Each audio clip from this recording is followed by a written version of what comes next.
39 inisiatif strategik digerakkan Johor termasuk 13 inisiatif dalam sektor perumahan bernilai kira-kira RM216 juta setakat suku pertama tahun ini.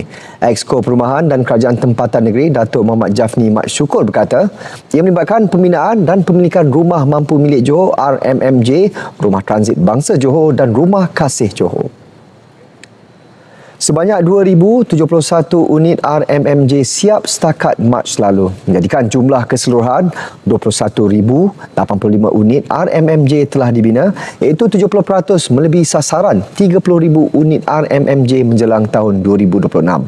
Bagi memperluas keterangkuman pemilikan rumah, pihak ini turut memperkenal program Rumah Prihatin Johor berharga RM86,000 seunit.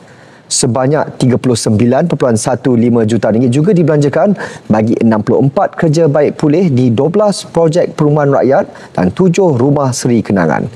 Inisiatif baik pulih rumah Daif pula telah memanfaatkan 680 keluarga di seluruh negeri.